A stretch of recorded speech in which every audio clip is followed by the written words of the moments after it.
Peechi police സ്റ്റേഷനിൽ അവിടെ കൊണ്ടുവന്ന് മർദ്ദിച്ച ആളിൻ്റെ ദൃശ്യങ്ങളൊക്കെ നമുക്ക് കാണാൻ കഴിഞ്ഞു. KP ഔസേപ്പ് എന്ന ആളിൻ്റെ hotel Lalees group and fans hotel എന്നാണ് അതിൻ്റെ പേര്. ആ ഹോട്ടലിൽ ആഹാരം കഴിക്കാൻ വന്ന ഒരാളും ഹോട്ടൽ ജീവനക്കാരുമായിട്ട് തർക്കമായി. അവിടെ സെർവ് ചെയ്ത ബിരിയാണിയോ ഫ്രൈഡ് റൈസിനെ സംബന്ധിച്ച് അവർക്ക് വാക്ക് തർക്കമായി. അങ്ങോട്ട് പരസ്പരം ഉന്തും തള്ളും അടിയും ഉണ്ടായെന്നാണ് പറയുന്നത്. എന്തായാലും അതിനെ സംബന്ധിച്ച് ഒരാൾ കൊണ്ടുപോയി പീച്ചി പോലീസ് സ്റ്റേഷനിൽ പരാതി കൊടുത്തു. ആ പരാതിയുടെ അടിസ്ഥാനത്തിൽ KP ഔസേപ്പിൻ്റെ ഹോട്ടലിലെ മാനേജരെയും അസിസ്റ്റൻറ്റ് മാനേജരെയും അവിടെ വിളിപ്പിച്ചു. ആ പരാതിക്കാരൻ പറഞ്ഞിരിക്കുന്ന ആ ബിരിയാണി അല്ലെങ്കിൽ ഫ്രൈഡ് റൈസ് മോശമായിരുന്നു, അത് ആവശ്യമുണ്ട് തിന്നടാന്ന് പറഞ്ഞ് വായിക്കാത്തോട്ട് ബിരിയാണി കുത്തിക്കയറ്റി അല്ലെങ്കിൽ ഫ്രൈഡ് റൈസ് കുത്തിക്കയറ്റി എന്നുള്ള ഒരു വ്യാജ ആരോപണം ആണ് ആ പരാതി ഉണ്ടായിരുന്നത്. ഏതായാലും അസിസ്റ്റൻറ്റ് മാനേജരെ അവിടെ വിളിപ്പിച്ചു. അവിടുത്തെ SI എന്നൊരു PS രതീഷാണ്. അയാൾ ഈ രണ്ടുപേരുടെയും ചെകിട്ടത്ത് മാറി മാറി അടിക്കുന്നത് നമ്മൾ CCTV ദൃശ്യത്തിൽ കൂടെ കണ്ടു. 2023 സംഭവത്തിൻ്റെ CCTV ദൃശ്യങ്ങൾ ഒരു വർഷം മുമ്പ് KP ഔസേപ്പിന് ലഭിച്ചു എന്നാണ് മനസ്സിലാക്കുന്നത്. ആ CCTV ദൃശ്യത്തിലാണ് ക്രൂരമായ ഈ പീഡനം നമ്മൾ കാണുന്നത്. നിർദാക്ഷിണ്യം, ശക്തമായ ഓരോ അടി ആ രണ്ടു പേർക്കും ചെകിട്ടത്ത് കൊടുക്കുന്നത് നമ്മൾ കണ്ടു. ഈരണ്ടടിയാണ് കൊടുത്തിരിക്കുന്നത്. അടി കൊണ്ട് അവർ മുഖത്തെ കഴുത്ത് തെറിക്കുന്നത് നമുക്ക് കാണാം. അത്ര ശക്തമായ അടിയാണ്. പക്ഷേ അതിനെ സംബന്ധിച്ച് അവർ പരാതി കൊടുത്തു പോലീസ് സ്റ്റേഷനിൽ. എങ്കിലും അതിനകത്ത് ഹോട്ടൽ ഉടമ KP ഔസേപ്പിൻ്റെ മകൻ അയാളും പോലീസ് സ്റ്റേഷനിലെത്തി സംഭവം അറിഞ്ഞിട്ട് അയാളെ പോക്സോ കേസിൽ പ്രതിയാക്കുമെന്ന് പറഞ്ഞ് ഭീഷണിപ്പെടുത്തി. അടികൊണ്ട ജീവനക്കാരെ സെല്ലിനകത്തോട്ട് ഇട്ടു. കൂടെ ആ KP ഔസേപ്പിൻ്റെ മകനെയും സെല്ലിനകത്തോട്ട് പിടിച്ചിട്ടു. എവനെയും പോക്സോ കേസിനകത്ത് പെടുത്തും എന്ന് പറഞ്ഞ് അവിടെ ബഹളമായി. ഏതായാലും അതിൽ നിന്നൊരു ഒത്തീർപ്പുണ്ടാക്കാം എന്ന് പോലീസുകാരുടെ ഭാഷയിലായിരിക്കാം. KP ഔസേപ്പ് അതിന് തയ്യാറായി. തൻ്റെ ജീവനക്കാരെ അടിച്ച് സെല്ലിലിട്ടിരിക്കുന്നു, അവരെ റിമാൻഡ് ചെയ്യും. തൻ്റെ മകനെ അവരുടെ ഒപ്പം ഇട്ടിരിക്കുന്നു. അത് കണ്ട ഒരു പിതാവ് ഒരു സെറ്റിൽമെൻറ്റിന് തയ്യാറായി. പോലീസ് പറഞ്ഞതുപോലെ ആ പരാതിക്കാരന് 5 ലക്ഷം രൂപ കൊടുക്കണം എന്നായിരുന്നു സെറ്റിൽമെൻറ്റ്. KP ഔസേപ്പ് അത് സമ്മതിച്ചു. അയാളുടെ വീട്ടിലെത്തി. പരാതിക്കാരനും പിന്നാലെ കാറിലെത്തി. അയാളുടെ കൂടെ ഒരാളുമുണ്ട്. KP ഔസേപ്പിൻ്റെ വീടിൻ്റെ മുൻവശത്തെ തിണ്ണയിലിട്ടിരിക്കുന്ന കസേരയിൽ പണവുമായിട്ട് അകത്തു നിന്ന് KP ഔസേപ്പ് പുറത്ത് വരുന്നത് കാണാം. കസേരയിൽ ഇരുന്നു. അതിനുശേഷം 50,000 5 കെട്ട് അത് പരാതിക്കാരനായ അയാളെ ഏൽപ്പിക്കുന്ന കാണാം നമുക്ക്.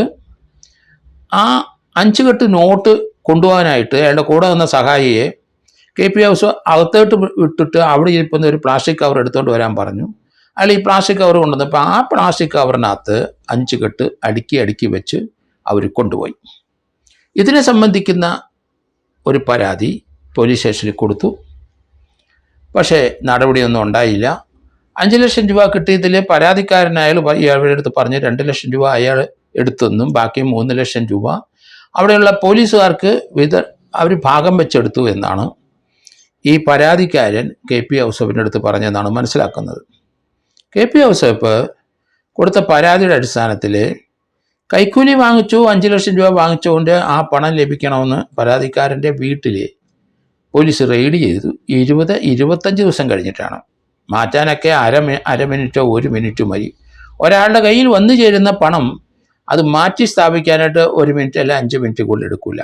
അത് ഒളിച്ചു വെക്കണം, കാരണം പിടി വീഴാൻ സാധ്യതയുണ്ട്. അങ്ങനെ 5 ലക്ഷം രൂപ കൊടുത്തതിൽ 3 ലക്ഷം രൂപ അവിടുത്തെ SIയും അയാളുടെ കിങ്കരന്മാരും വീതിച്ചെടുത്തു. 2 ലക്ഷം രൂപ താനെടുത്തു എന്ന് KP ഔസേപ്പിൻ്റെ അടുത്ത് ആ ഹോട്ടലിൽ വന്ന പരാതിക്കാരൻ പറഞ്ഞതായിട്ടാണ് വിവരങ്ങൾ പുറത്തുകൊണ്ട് വരുന്നത്. ഇതിനെ സംബന്ധിച്ച് ഒരു വിജിലൻസ് കേസ് എടുക്കേണ്ടത് അനിവാര്യമാണ്. കൈക്കൂലിയാണ്, അത് കൊടുക്കുന്നത് നമുക്ക് CCTV ദൃശ്യത്തിൽ കാണാം. അത് വെറുതെ കൊടുക്കുന്നതല്ല. ആ പോലീസ് സ്റ്റേഷനിൽ വെച്ച് KP ഹൗസ് ഹൗസിലെ ഹോട്ടലിലെ ജീവനക്കാരെ മർദ്ദിക്കുന്നത് നമുക്ക് കാണാം. ഇതിനെ സംബന്ധിക്കുന്ന CCTV ദൃശ്യം കിട്ടിയോടുകൂടി കഥകൾ മാറി.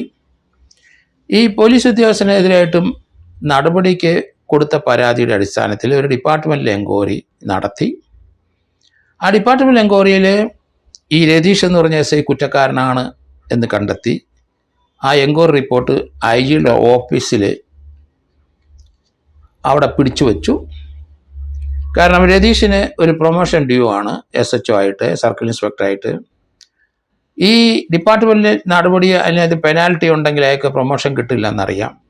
അതുകൊണ്ട് അയാളുടെക്കെതിരായി വന്ന റിപ്പോർട്ട് IG ഓഫീസിൽ പതുക്കി വെച്ചു. അതിനുശേഷം ഇയാൾക്ക് പ്രൊമോഷൻ കിട്ടി. ഇയാളെ പീച്ചിയിലെ സബ് ഇൻസ്പെക്ടറിൽ നിന്ന് പ്രൊമോട്ട് ചെയ്ത് കടവന്തറ പോലീസ് സ്റ്റേഷനിലെ SHO ആക്കി എറണാകുളം സിറ്റിയിലേക്ക് പോസ്റ്റ് ചെയ്തു. ഈ CCTV ദൃശ്യങ്ങൾ മർദ്ദിക്കുന്നെല്ലാം വെളി വന്നതോടുകൂടി കാര്യങ്ങൾ തിരിഞ്ഞു മറിഞ്ഞു. കാരണം എന്തുകൊണ്ട് ഇയാൾക്കെതിരായിട്ട് നടപടി എടുത്തില്ല ചോദ്യം വന്നപ്പം അസംബ്ലിയിൽ ഇതിനെ സംബന്ധിച്ച് ചില ചോദ്യങ്ങളൊക്കെ വന്നു. അത് സുജിത്ത് എന്ന കോൺഗ്രസ്സുകാരനെ മർദ്ദിക്കുന്ന CCTV ദൃശ്യം, കുന്നംകുളം പോലീസ് സ്റ്റേഷൻ അതിർത്തിയിലെ, അതോടൊപ്പം തന്നെ പീച്ചി പോലീസ് സ്റ്റേഷനിലെ മർദ്ദിക്കുന്ന CCTV ദൃശ്യങ്ങൾ രണ്ടും വെളിയിലായി. ഇതോടുകൂടി പ്രതിപക്ഷങ്ങൾ അസംബ്ലിയിൽ കിടന്ന് വലിയധികം പ്രക്ഷോഭങ്ങളും ഉണ്ടായി. അവർ അസംബ്ലിയുടെ കവാടത്തിൽ തന്നെ കുത്തിയിരിപ്പ് സത്യാഗ്രഹം തുടങ്ങി. ഇന്നലെ മുതൽ ഈ രണ്ടുപേരെയും പിരിച്ചുവിടുന്നിടം വരെ സർവീസിൽ നിന്ന് കുന്നംകുളം SIA സംഘത്തിനെ പിരിച്ചുവിടണം, 5 പേരെ. അവിടുത്തെ ഒരു SHO കുന്നംകുളത്ത് നിന്ന് ഈ സമയത്തുണ്ടായിരുന്ന SHO അവിടെ നിന്ന് മാറി പാലക്കാട് ടൗണിൽ. അയാൾ SHO ആയിട്ട് അവിടെ ഇരിക്കുമ്പം ഇവിടുത്തെ വൈരാഗ്യം തീർക്കാനായിട്ട് അവിടെ സമരം നടത്തിയ KSUSFIക്കാരെ ആ കുട്ടികളെ റിമൂവ് ചെയ്തിട്ട് DYFIയുടെ അല്ലെങ്കിൽ SFIയുടെ പരാതി സ്വീകരിച്ച് കോൺഗ്രസ് KSUവിലെ കുട്ടികൾക്കെതിരായിട്ട് കേസെടുത്തിട്ട് അവരെ വലിയ കുറ്റവാളികൾ ചെയ്യുന്ന പോലെ ഒരു ടെസ്റ്റ് ഐഡൻറ്റിഫിക്കേഷൻ പരേഡിന് വിധേയമാക്കി. അവരെ മുഖം മുഴുവൻ മറച്ച് അവരെ കോടതിയിൽ മുമ്പിൽ ഹാജരാക്കി. കോടതി അക്കാര്യം തന്നെ ചോദിച്ചു, ടെസ്റ്റ് ഐഡൻറ്റിഫിക്കേഷൻ പരേഡ് എന്തിനാണ് സാധാരണഗതിയിൽ നടത്തുന്നത്? ഇവരെ അറിയപ്പെടുന്ന ആളല്ലേ? ഇവരെ പേരുകൾ KSU നേതാക്കന്മാരുടെ പേരുകൾ പ്രതിക്കോളത്തിൽ FIRലുണ്ടല്ലോ. അതിൻ്റെ വാദികൾ അവിടുത്തെ SFI DYFIയിലെ ആൾക്കാരല്ലേ, അവരുടെ പേരുകൾ ഉണ്ടല്ലോ. ഇവരെല്ലാം പരസ്പരം അറിയുന്നവരും തിരിച്ചറിയാൻ കഴിയുന്നവരുമാണ്. അങ്ങനെയുള്ളവർക്കാണോ ടെസ്റ്റ് ഐഡൻറ്റിഫിക്കേഷൻ പരേഡ് നടത്തേണ്ട ആവശ്യം എന്ന് കോടതി ചോദിച്ചു.